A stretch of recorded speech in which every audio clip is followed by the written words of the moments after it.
We have quite a few, I'm sure you've already seen, dignitaries joining us this morning. It's quite the honor to be in the presence of the following: representation from Congressman Dan Muser's office, also from Congressman Glenn Thompson's office, of course, our guest speaker, State Attorney General Dave Sunday. State Representative Dave Rowe is with us, as well as State Representative Robert Ledbetter. There's representation from Senator Jean Yawl's office. You've also seen State Senator Linda Schlegel-Culver here with us this morning. We also have representation from the boroughs of Lewisburg, Milton, and Watsontown, and also Delaware Township and Lewis Township. These are all positions of a lot of extra hard work and a lot of extra time to be dedicated, and for them to make time in their busy schedules to come here and join us and support us this morning, we are very grateful, and I think we should send them with some applause.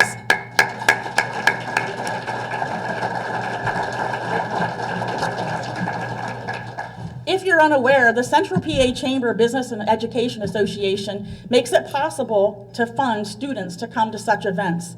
They not only get to hear from legislators, but they get to meet and interact with you, business owners, business leaders, and community volunteers. So Ryan Workman is going to introduce the students that we have with us here this morning.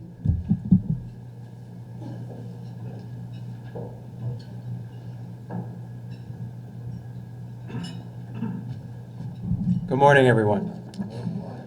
Up front at table 3 from the Milton Area School District, we have instructor Sean Moore with students Dylan Cromwell, Joel Langdon, and Gibson Goodenough. And on table 4 from Warrior Run Area School District, instructor Scott Hoffman with students Hannah Barlett and Sam Hall. Please join me in welcoming them.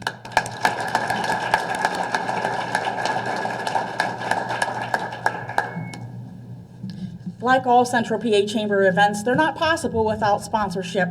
This morning's sponsor is a relatively new member of the Central PA Chamber, joining late last year.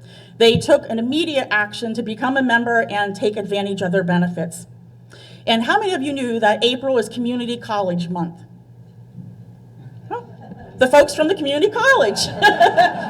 Well, I am proud to say now you all know April is Community College Month, and how much more appropriate could it be than to have Luzerne County Community College as our sponsor. Their main campus is located in Nanticoke, Pennsylvania, with dedicated centers in Berwick, Hazleton, Pittston, Scranton, Shamokin, Watsontown, and Wilkes-Barre. They have a wide variety of courses for you to choose from. You can work towards your associate's degree, a certificate, and a diploma from Luzerne County Community College. Speaking on behalf of Luzerne County Community College is President John Udacek. I checked on that name because it has got quite the spelling, so I'm hoping I'm getting it right. He began his term with the college in July of 2024. A very interesting fact that I found when looking him up is that President Udacek is also a former Pennsylvania state senator and a Pennsylvania state representative for a total of 24 years. Now to tell us more about the most popular and affordable college in northeastern Pennsylvania, please join me in welcoming President John Udacek.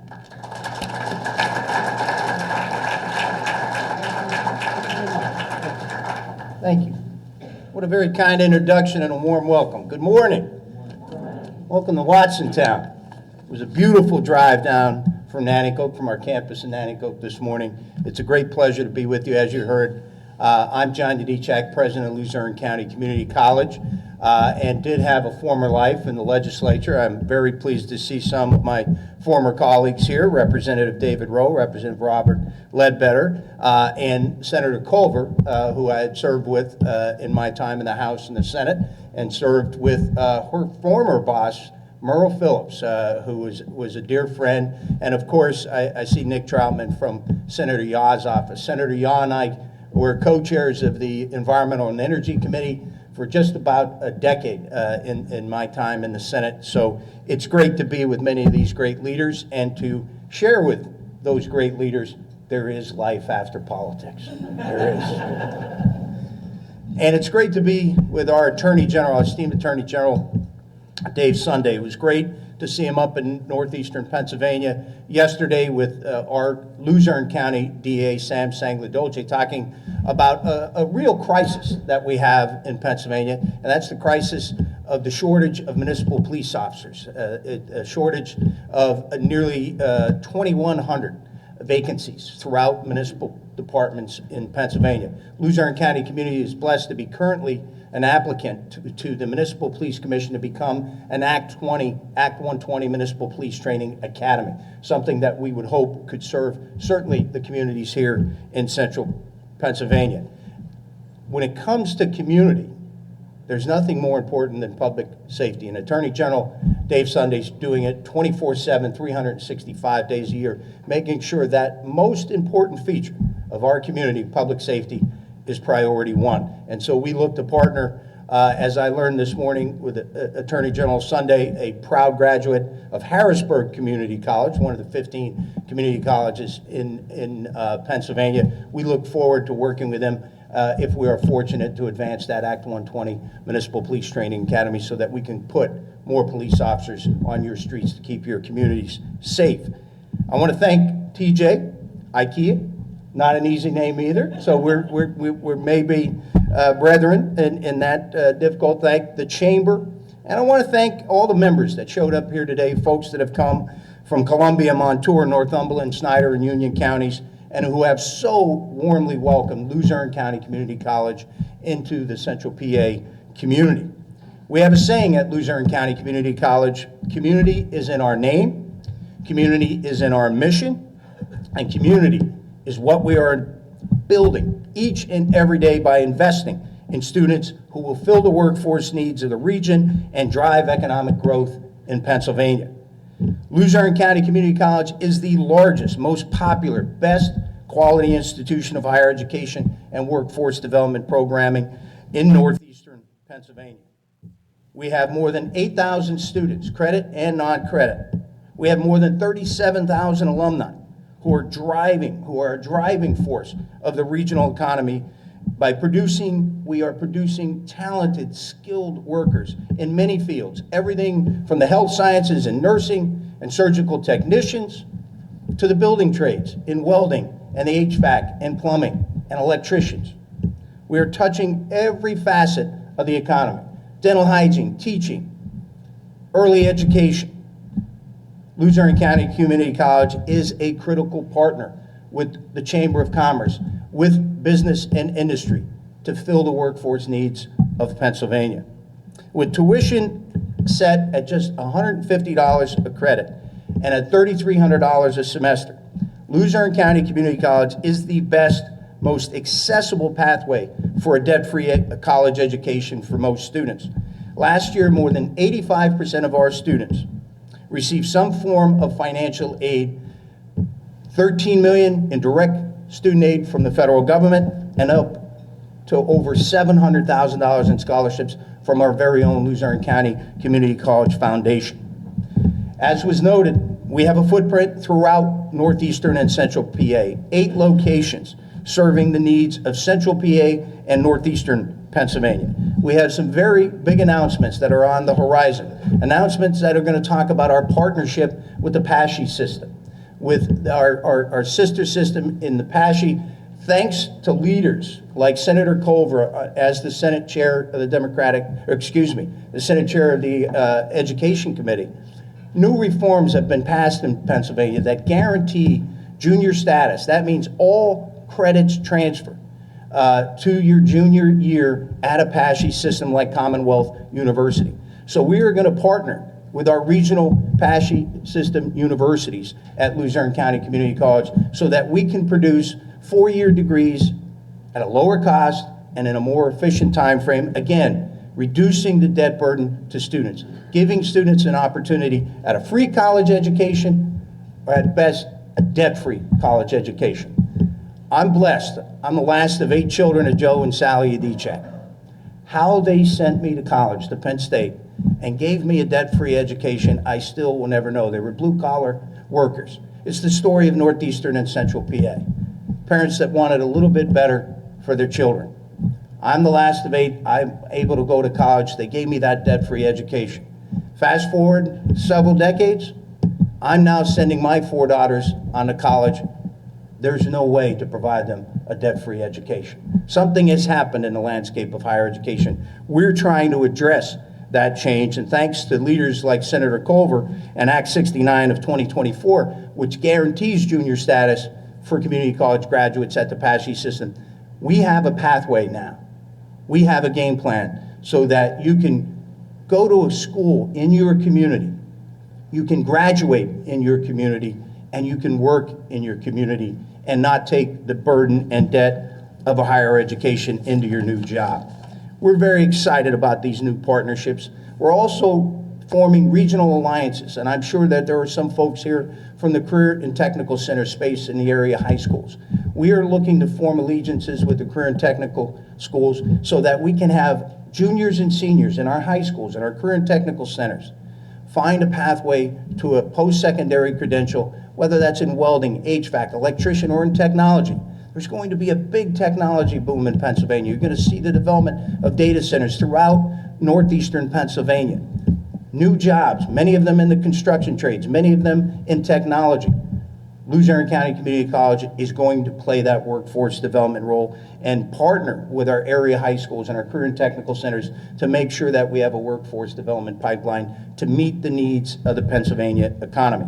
I mentioned early college. We already have some great partnerships here in Central PA. We've just added one, and I believe a student was announced earlier, Warrior Run. We've just added them as one of our early college partners. We also have Hughesville, Mifflin County, Danville area, Lyon Mountain High, Lyon Mountain High, Mount Carmel area, Our Lady of Lourdes Regional, Shamokin area, Bloomsburg, Central Columbia, and Southern Columbia High School. These are great partners with Luzerne County Community College, again, giving students a pathway to a free or potentially debt-free education. Finally, one of the new academic programs that we've rolled out recently is a micro-credential program. That allows you to earn a 12-month certificate in some of the cutting edge of whether it's artificial intelligence in manufacturing, industrial technicians. These are programs that can be in our Watsontown or our Shamokin Center, where again, you can go to college in your community, you can graduate in your community, and you can move right into the workforce in community. These are the innovations that Luzerne County Community College are a part of. We look forward to continuing our partnerships, whether they're educational partnerships with our friends in the PASHE system or in our area high schools, or whether they're partnerships with the Central PA business community. We're very pleased to be a member, very pleased to be one of you. Thanks for having us. And I look forward to Attorney General Dave Sunday's remarks and how he is doing his job in Pennsylvania to make sure that our communities are safe. Thank you.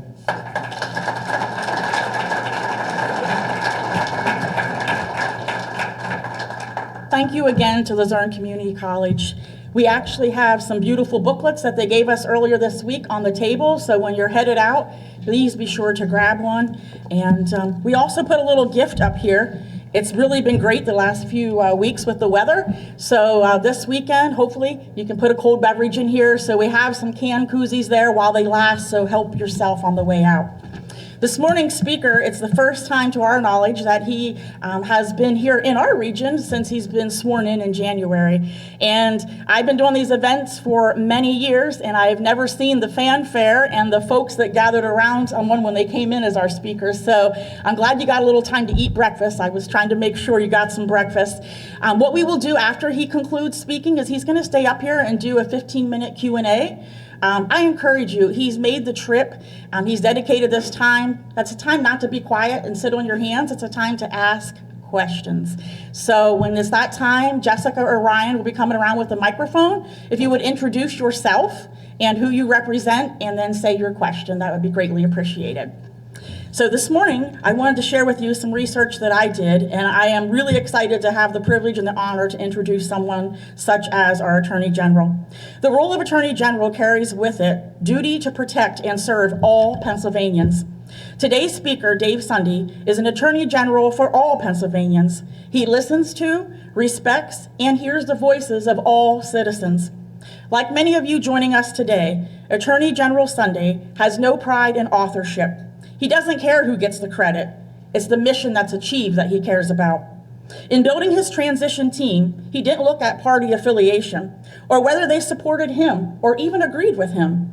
Rather, he wanted to know how they viewed the office, what was working, what could be improved, and hear their suggestions. He views the Office of Attorney General as having the potential to be the conduit of collaboration. This includes everyone, from police to district attorneys to medical centers and behavioral communities, to crime victims and those returning home from incarceration, from organized labor to business community and so many others. Just last week, the Central PA Chamber held their second annual reentry awareness event. So bringing folks back to work and getting them into the community is something that we jointly share a passion for. And also, in a few weeks, we're going to be hosting our second annual mental health awareness in the workplace. And that, again, is something that we share with him. I look forward to some possible collaboration on those topics and ways that we can be of a resource. Please join me in welcoming Pennsylvania's newest Attorney General, Dave Sunday, to his very first Central PA Chamber of Commerce event.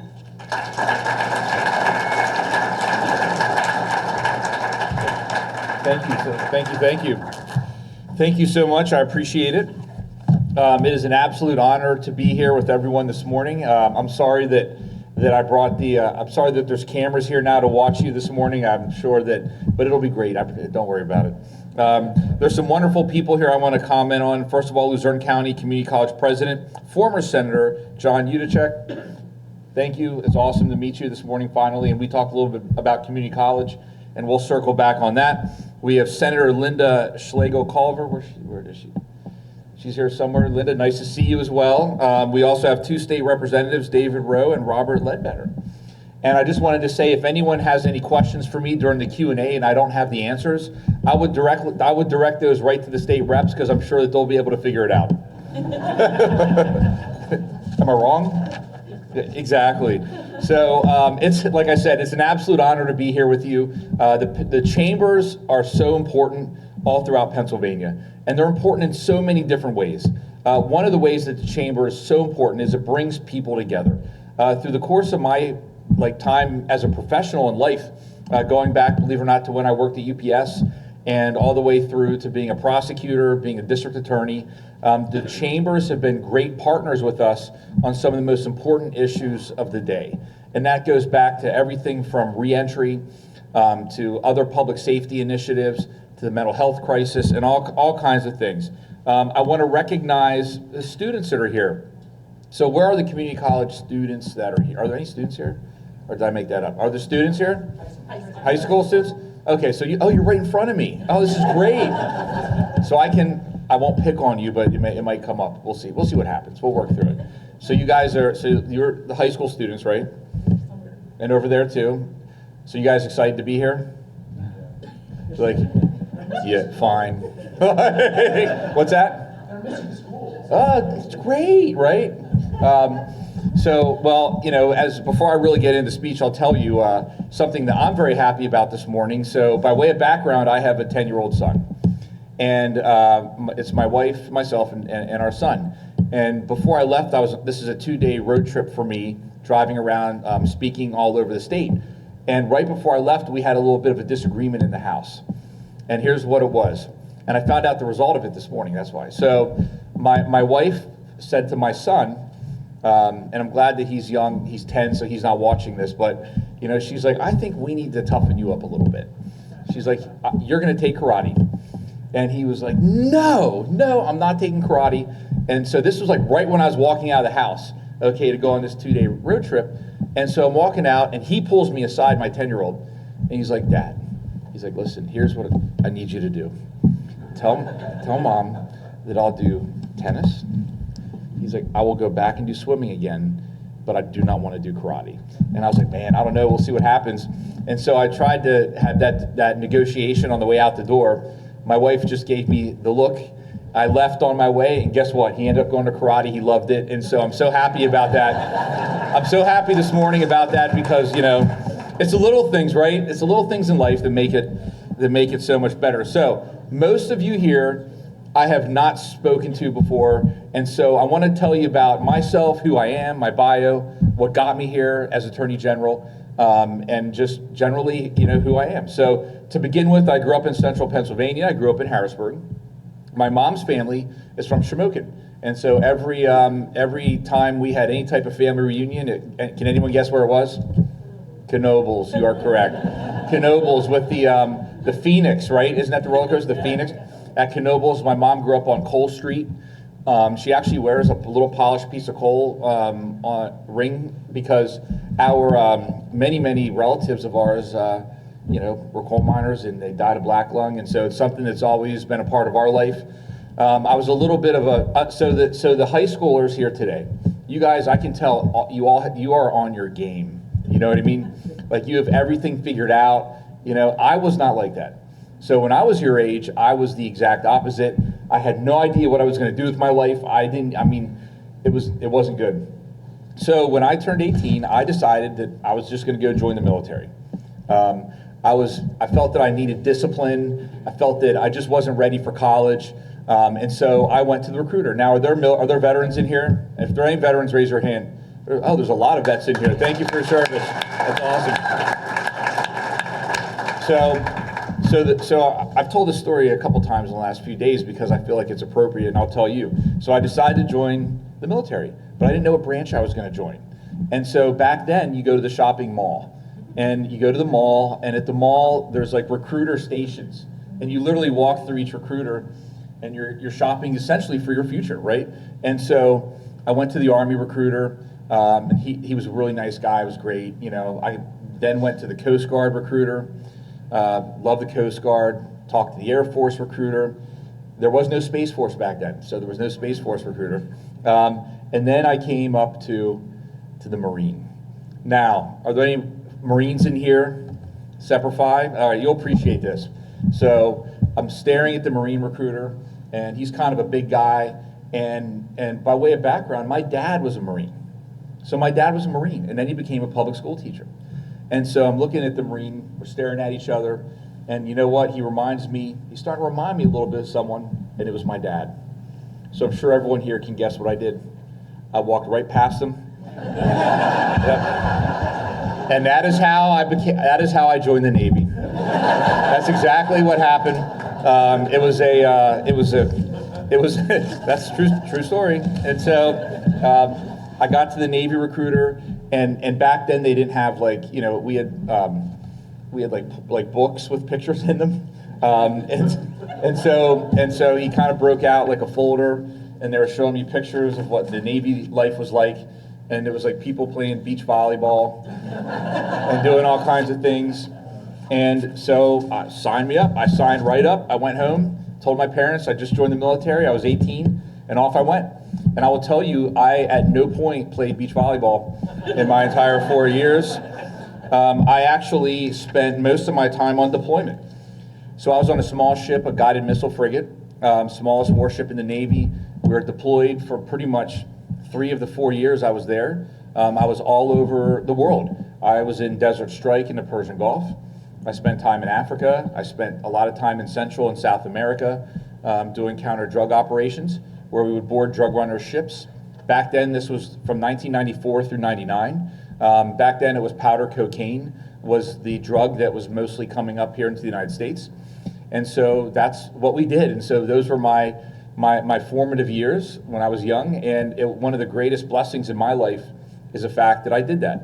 And I had the courage to go do it. I had no idea what the outcome was going to be, but I did it. And I came home and I had a little bit of discipline that wasn't quite there before. And so as I clearly had no advanced education in any way other than high school, and so I went to Harrisburg Area Community College, and I walked in and I asked them if they would give me a chance, and Harrisburg Area Community College did. And so I went and got a job because I needed to work, and I started working at UPS.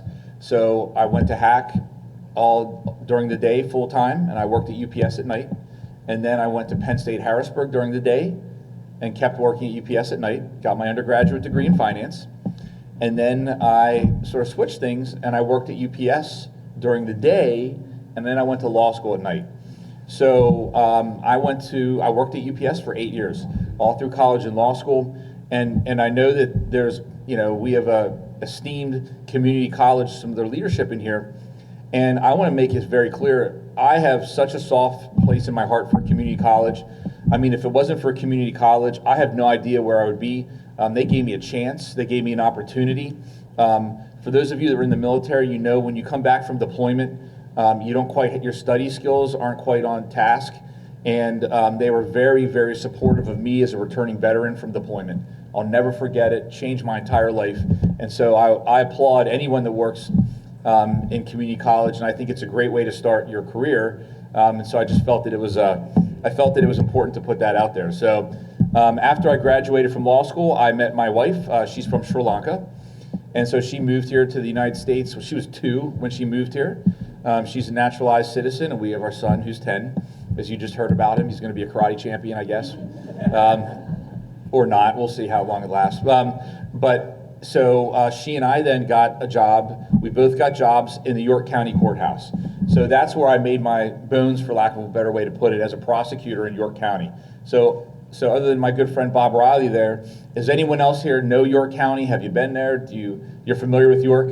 So I basically went straight into the district attorney's office. I started out at the very bottom. York County has a lot of challenges. It's just like every county in Pennsylvania has this unique set. In York, we are directly north of Baltimore.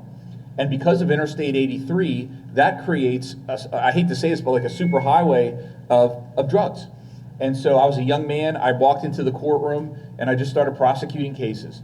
And that was the entirety of my career was in a courtroom as a prosecutor. I did everything from small offenses to embezzlement cases, to cases where seniors were scammed, to brutal murders, gang murders, domestic violence murders, murders of children, anything you could think of, we prosecuted in that office.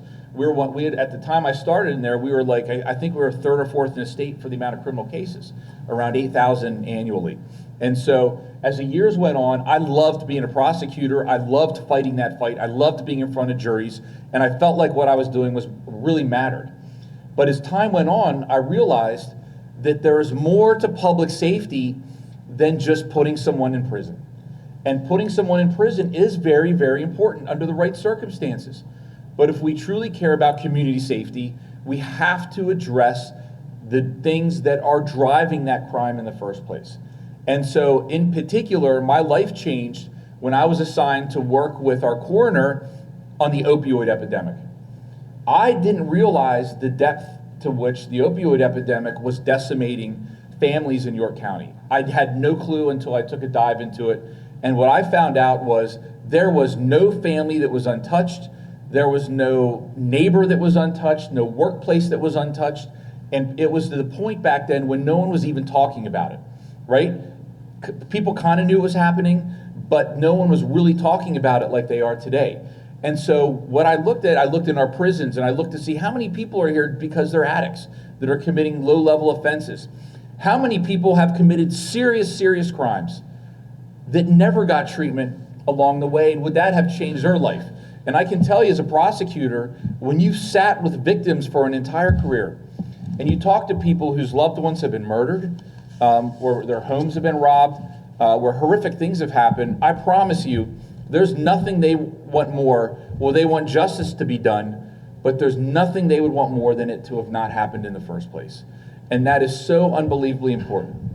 So we went and partnered with a lot of our community members, people in the chamber in York, people in our business community all across the spectrum. We partnered with the faith-based community. We partnered with our medical community, WellSpan, which we'll talk about here in a second. We partnered with literally anyone that would get on board, and we created a nonprofit called the York Opioid Collaborative.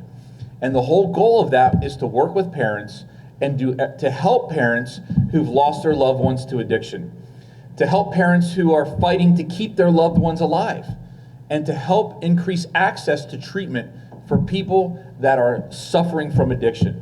It was a huge part of my life as a prosecutor, and it's a huge part of why I ultimately ran for Attorney General. In addition to that, we have a tremendously challenging mental health crisis in this state. When we were looking into the opioid epidemic, we realized very quickly that none of this operates in a vacuum, right? You have so many co-occurring diagnoses of mental health, substance abuse. There are so many issues that have happened that maybe where you have someone who is suffering from both. Our prisons are full of people with severe mental illness, oftentimes undiagnosed, sometimes diagnosed, oftentimes undiagnosed. And when we looked at that, when I say we, I mean our community in York. As a DA, our police chiefs, our community members, the chamber, we said, what can we collectively do to make our community safer? And we just took a deep dive into mental health. And we created a partnership, a public-private partnership with WellSpan. And this was driven by police, partnered with WellSpan. And we created this whole system where you have co-responders that go with the police officers. And so when a cop goes and deals with someone who's in a mental health crisis, what happens is, and these aren't your people who are, committing crimes of violence, mind you, these are someone who's in crisis. And the police officer goes out, they meet with this individual, they assess the situation and say, okay, well, this is safe, this guy's just having a problem. They bring out what's called a co-responder. They are trained mental health professionals. They work with the individual. They get them into a clinic that is run by WellSpan. There's an immediate outpatient, or there's an immediate mental health assessment done, and then they can go into outpatient mental health treatment. That is unbelievably important. Unbelievably important. Because when you look at some of the worst, most violent crimes today in America, and if you do sort of a forensic review of that person's life, I promise at some point you'll see that person touched the criminal justice system through a mental health crisis, and nothing was ever done. And that is why we in York, I'm the AG now for 2 months, so I still reference to York, but in York, we were able to lower our crime rate by over 46%. 46%. The prison population decreased by over 50%. Homicides went down over 80%. It saved taxpayers millions and millions of dollars. Okay, and so I'm sharing this with you because I think we have to have a holistic vision on how to keep people safe. At the same time, and this was really my bread and butter, being in a courtroom, but violent criminals have to go to jail. We have to prosecute people, and we have to do everything we can. And I think this all comes together in my philosophy that a lot of people that spend a lot of time with me here 10 times a day, and that is what I call accountability and redemption. You have to hold people accountable. Without accountability, nothing else matters. Nothing. You must hold people accountable. At the same time, we have to embrace redemption, because 95% of every single person that goes into prison is coming back out.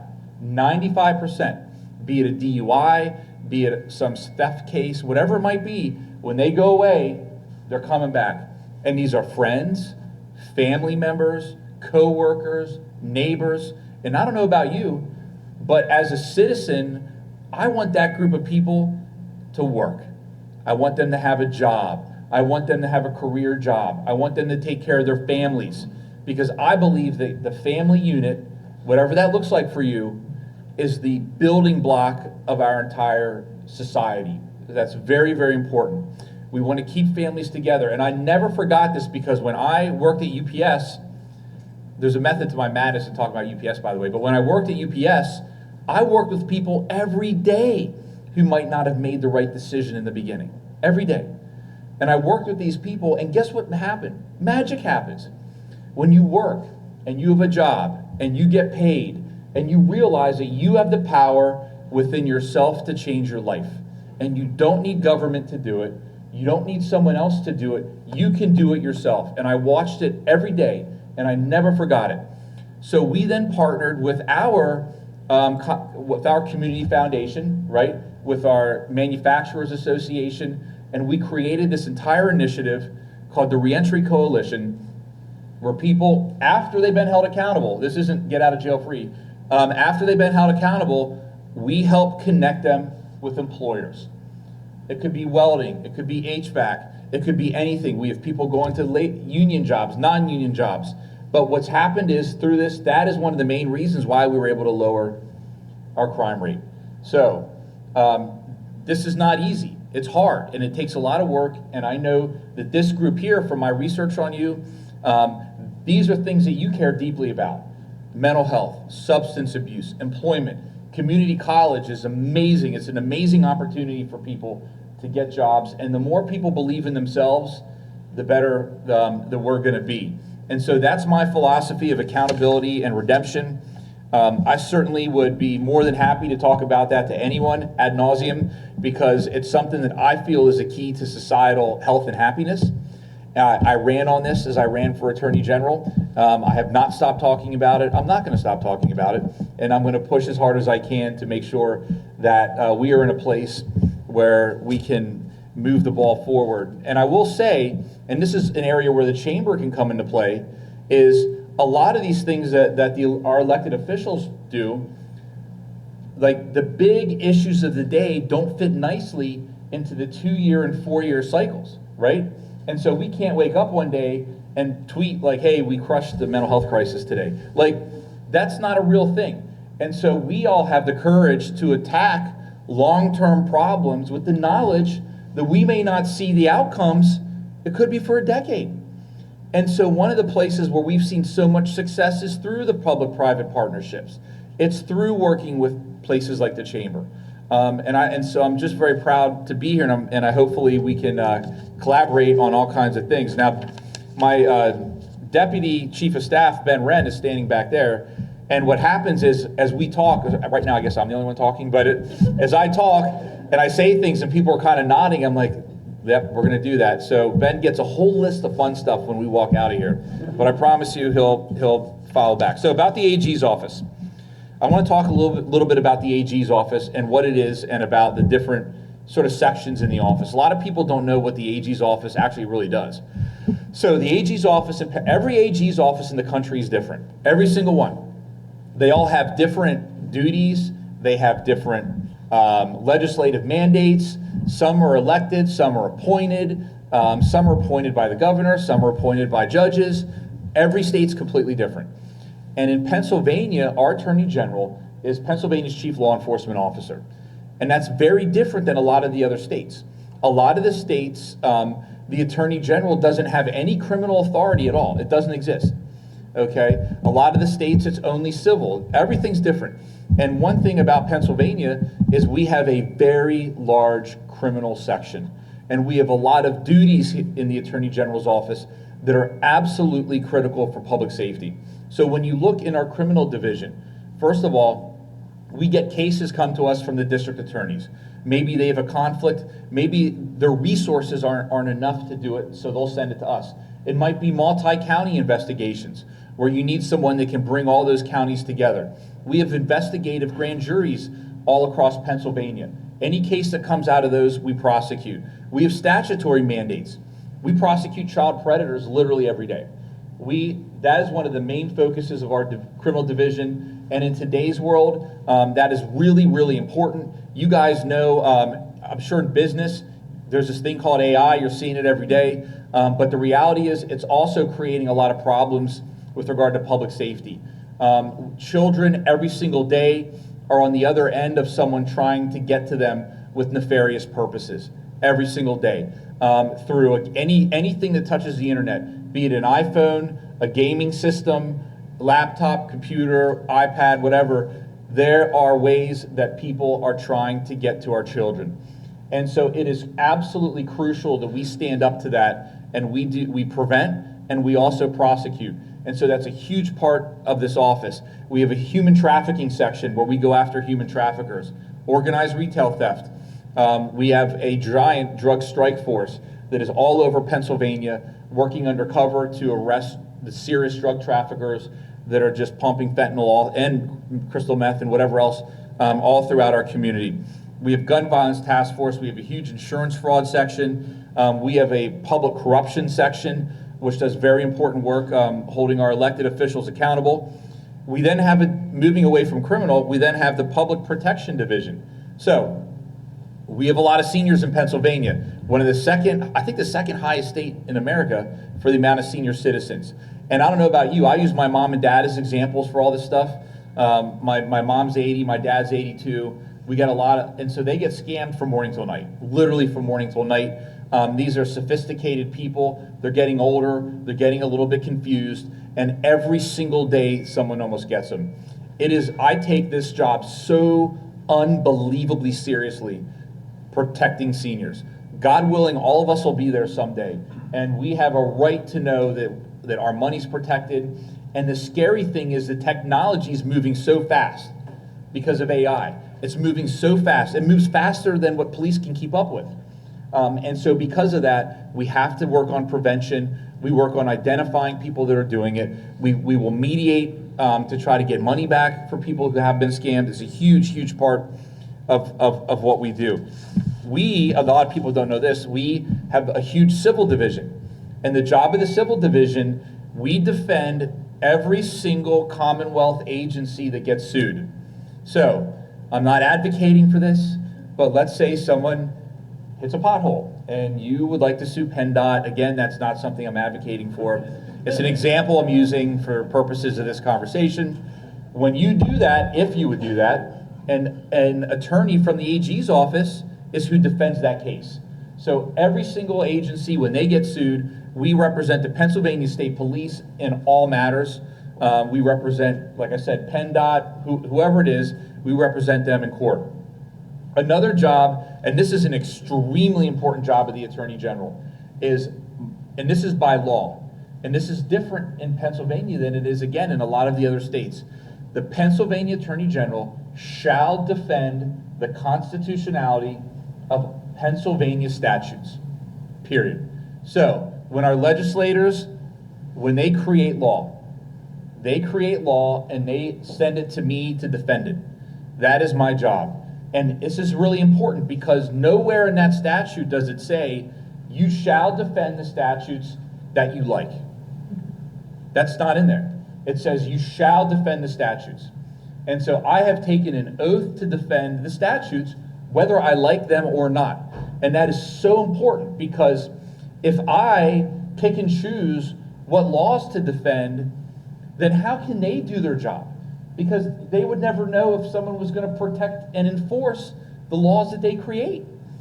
And I would be essentially substituting the will of one person for that of 13 million Pennsylvanians who elect their officials, who create the laws, and our laws are the will of the people as exhibited through the ballot box.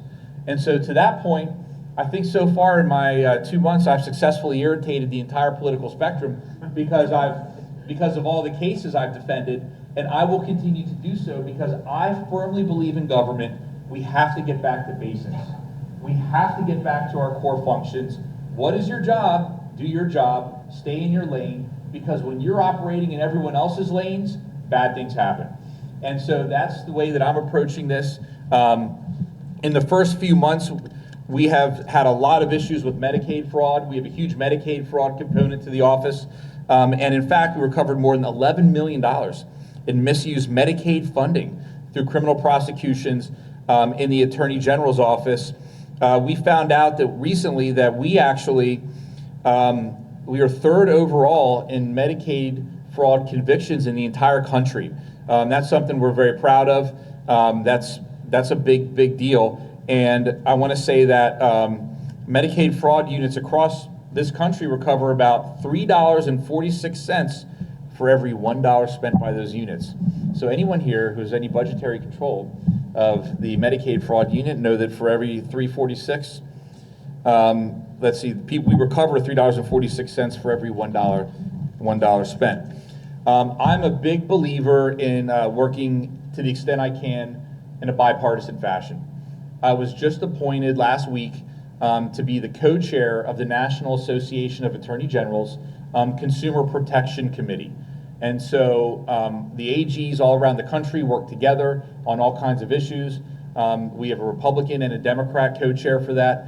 And my colleagues across the country asked if I would consider serving in that role, and I agreed to do so. And so now I'm serving in that role with the Illinois Attorney General. So I know I'm not going to filibuster this, so there's no room left for questions, although I have been known to do that. I won't do that, but what I want to say to you is, you know, I feel so grateful and blessed to be here. I really do. You know, I kind of gleaned over my story a little bit, but the reality is, you know, I think that I have far exceeded some individuals' expectations for my path.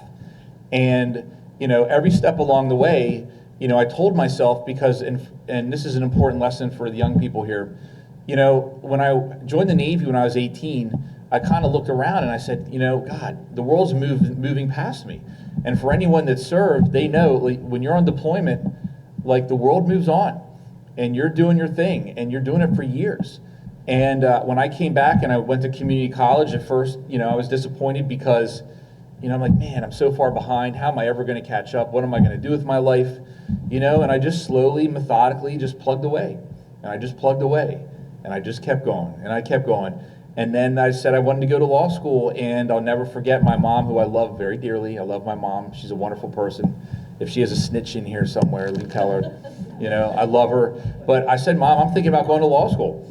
And she was like, pfft. Like, she laughed. Like, she literally laughed.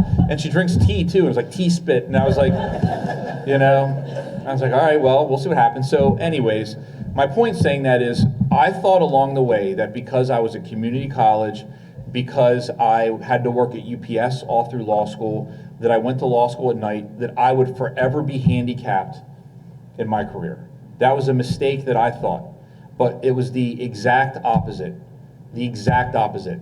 Because I worked every single day with normal people who have to fight for their life, to have to fight to put food on their table, who miss bills, who have to beg electric companies to let, you know, don't turn my electric off, to be around people who don't have the means all the time to just get out of the little mess they may have gotten themselves into. It has completely changed my entire life, and I think it's made me a better prosecutor, because when I deal with these issues, I can relate. I understand. I've seen that. I know how hard that is. But I also know that you can pull yourself around, and I know that that's an important part of life, and it can be done. So it's an absolute honor to be here with you, and if anyone has any questions, I'll take them. If they're super difficult, my wonderful state representative friends are sitting right here, and I know they'd be more than happy to jump. Sorry, guys. It's just, you're sitting there. What am I going to do? You know? Yes, yes, sir. Get the microphone so the TV can.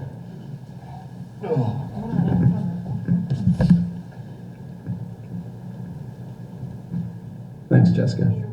My name is Peter Swift. I'm from Camp Susquehanna in northern Lycoming County, and thank you for being here. And I really resonate with a lot of the things you said, especially the holistic approach to mental health, crime, and all these things together. I think that's really important, something that we love to work with our campers and our constituency on.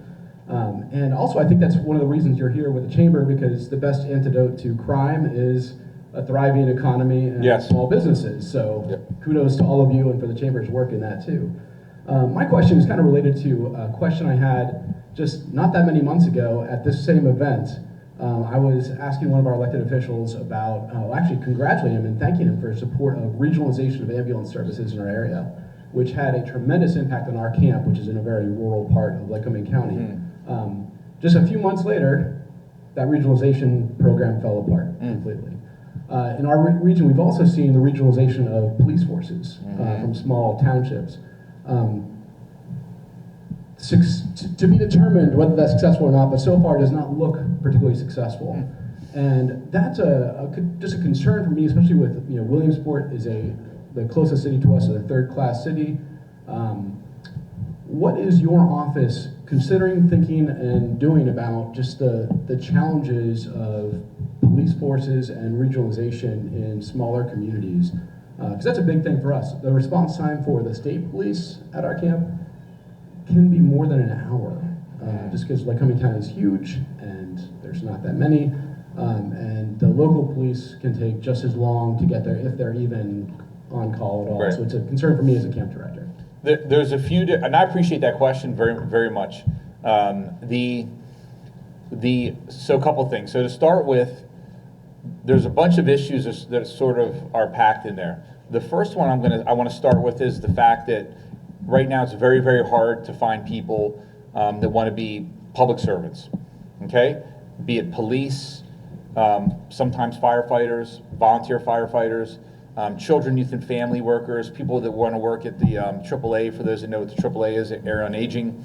And so we're at a place right now where we are having tremendous difficulty getting citizens to want to go into public service, okay? And that's not the answer, but that's a foundational element that has to be accepted as we kind of talk about these issues.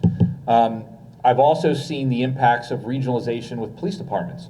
We have seen it where it's been fantastic, like unbelievably fantastic, where you have a lot of smaller departments that may not have the collective resources to handle everything that comes up. We've seen it work really, really well. At the same time, we've also seen it not work. And one of the beauties of being a Commonwealth is, and again, this is unique to Pennsylvania and a few other places, but it's something unique in my life, is because we're a Commonwealth and we appreciate and support, and the power usually falls to the lowest common, municipal entity, that we have a lot of people at play when these decisions are being made. I'll give you an example. I was recently having a spirited conversation with the New Jersey Attorney General. And we're talking about an issue, and he said, well, just tell him to do blah, blah, blah. And I said, what do you mean? And he said, well, just tell them, it doesn't matter who it was, but tell them to do it. And I said, what are you talking about? So in New Jersey, the Attorney General literally runs all the district attorneys. They report directly to the Attorney General. Every single police department reports directly to the Attorney General. And at first glance, I was thinking, well, I guess that might be a little easier. But then I thought about it, and I actually think that's worse for the public, because, here, so for me to get something done, it involves this. Hey, let's sit down and talk about it. I want to understand what you're dealing with. Here's what I'm dealing with. We have a conversation, and oftentimes we find a middle ground, and the middle ground a lot of times has the best outcome, okay? And so to that point, we see this with policing. Right now in the Attorney General's office, we are hopeful that there will be legislation passed that will create, is it task force? A task force to look at a lot of these issues. In particular, why we can't get people to want to become police officers. Police officers, it's one of the most noble professions that exists. We ask cops to be counselors, substance abuse counselors, mental health counselors. We ask them to do literally everything that could possibly come up perfectly, all within an 8-hour shift.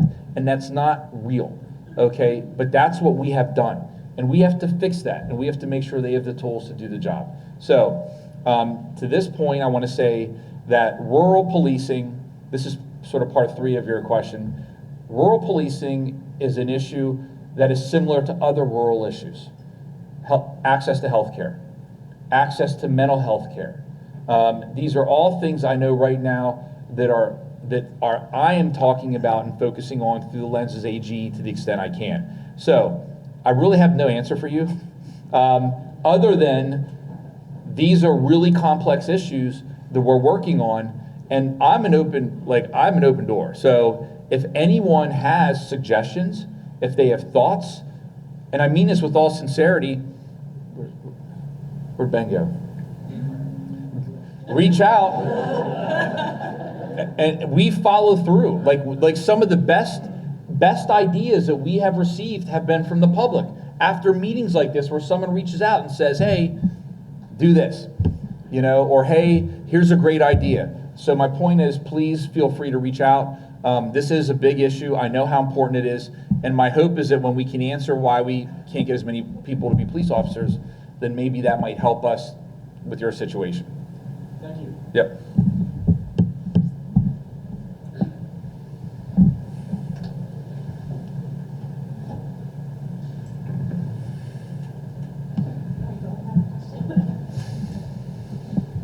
I'm Craig Miller from the Pennsylvania College of Technology. Thanks for coming here. Thanks for having this talk. And specifically, thank you for talking about reentry, because I don't think it's something that gets talked about enough. I know this issue is probably on your radar already, but I just want to bring it up in the room, that the pathway to employment for an incarcerated person is probably the most important thing in terms of getting out of that cycle of incarceration. And there are colleges and universities in the Commonwealth that want to provide that education before they get out. Getting people trained inside makes it so much smoother and easier, and one less thing to worry about once you've been released. The challenge is that the federal government has, over the past 2 administrations, allowed Pell Grants to be eligible again for people who are incarcerated. Pennsylvania currently restricts financial aid for anybody who's incarcerated. It's about $5,000 a year that is not being utilized. And we would be able to expand the amount of education we're offering, and particularly using that new Grow PA model where programs have to be pre-qualified by the state to make sure that the degree that's being offered will actually lead to a pathway to employment. Okay. No, I appreciate that a lot. And to start with, one of my last acts as district attorney before I left York was cutting the rope on the newly opened York County Reentry Opportunity Center that's physically located in our jail. And the whole goal of that was to begin the process of having people in county jails, because as you know, county jails, it's in and out, okay, versus state prison. And so we want to capture these people and get them in a position where they can start doing job interviews, job training, where they can, start setting up wraparound services for them, especially if they have opioid addiction, whatever that might be. I had not thought about that whole scenario. I mean, I made a note here, so that's something we'll discuss. And I just I would be remiss. I put out my 10 priorities to the office last week, okay? And I challenged the entire Attorney General's office to review these priorities and come back to me and tell me, thinking outside of the box, what are ways that we can move in these directions? And also, do we have resources that aren't moving in these directions that need to be reallocated as well? And those are, and this is in no particular order, but it's mental health, human trafficking, elder abuse, reentry, gang and gun violence, protecting children, consumer protection, healthcare accessibility, illegal drug use, both the supply and the demand, and defending the rule of law. And so those are the initiatives that I put out so that as people are working through their lives, I want them thinking about that to see if it fits or if there's something they see that would fit in that bucket. So I appreciate you saying that, and I made a note here to look into that. Yep. I think there was one in the back. Jenny, do you still have a question? Yeah, go ahead. Hi, my name is Linnea Allam, and I am the executive director for an organization that is seeking to establish a central Pennsylvania regional community college. And I just wanted to say that it's wonderful that a new police academy is going into Luzerne Community College, because how many police officers does Pennsylvania need? That's one question. How many academies do we have? That's the second question. So I don't know exactly how many police officers we're looking for right now. I know it's well into the many thousands for sure. And I think do we have two police academies in Pennsylvania? There's probably at least 6 or 7. Okay. Sorry, I didn't mean to call you out like that, but, and so I know we have, I know in Central PA, there were 2 academies that was like the option for people in South Central PA. But that would make sense that there would be other ones across the state. Yeah, but no, that's great. I love it. I mean, community college is the gateway to success. I just gave you, there you go, take that. So no, I appreciate that very much. Jenny All right. in the back has a question. I probably don't need a microphone. We need it for the TV. Good morning. Good morning. So you talked about all the Medicare fraud. What is the most common Medicare fraud you see, and where do you commonly see the most of it? I would say that the vast majority of the cases are situations where you have a caregiver who is obtaining Medicaid and they're not giving any care. I mean, that's really the gist of it in most cases. We had a big case recently where an individual was charged. Obviously, they're innocent until proven guilty. And they were charged for billing, I think it was close to $40,000 for someone that they were caring for who actually had been dead the entire time. And so it's cases like that, and there's a lot of them. Yep. Anyone else have a question? She's coming.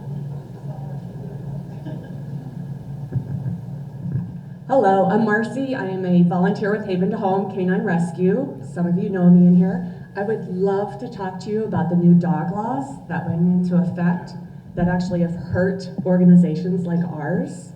I won't get into it really, but like one of the main things our yearly fee went from $25 to $500. And that really hurts us. We are now paying the same amount of kennel fee that a puppy mill does here in Pennsylvania. And there's other changes to the law that went into effect that really hurt us and the dogs of Pennsylvania, and I'd love to talk to you about that then on the side. I appreciate that very much. And just for the record, in my house, if something happened and everyone in the home was hanging on a cliff, okay, and my wife was staring at the three paws and then mine, there's no doubt. There's no doubt. Yep. Morning, Rob Jones, retired businessman, former board member and board chair of the Central PA Chamber. Just a comment or two, if you don't mind, on concealed carry and reciprocal, and I cannot pronounce that word, I'm sorry. On which? Concealed carry. Yeah. Reciprocal. Yep. Reciprocity? There it is. Okay. Thank you. I practiced for 10 minutes, I lost it. I mean, do you, like, is there a specific, It is, I've heard stories that potentially all across the country that all 50 states at one point in time have to honor concealed carry permits from other states. Is that a possibility or? so so the way it works is each state can pick and choose essentially what other states they will engage in a contract for reciprocity with. That's how it works. And so I know that for most states, what they look at, there's some states that it's just not it's just not an issue, but in most states, what is looked at is to see if the concealed carry permit that's given in the other state has a lot of the same types of like background checks as our states do. And so that's, I mean, in a nutshell, that's how it works.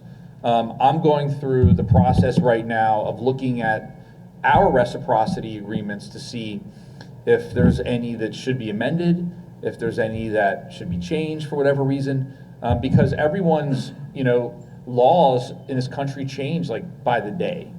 And so you just want to make sure it's updated, but that's the law surrounding reciprocity. Yep. I think we have time for one more. Is there one last question? Oh, you guys want to arm wrestle?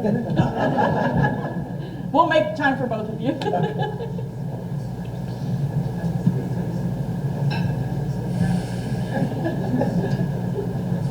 I don't know if I'll need a microphone here.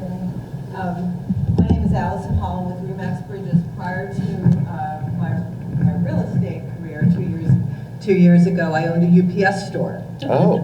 So what I really resonated with one of the things that you said is elder scams. Mm-hmm. We encountered that at the very end of like they were being scammed. They would be bringing in thousands of dollars Mm-hmm. to ship overnight to someone and just all kinds of crazy stuff.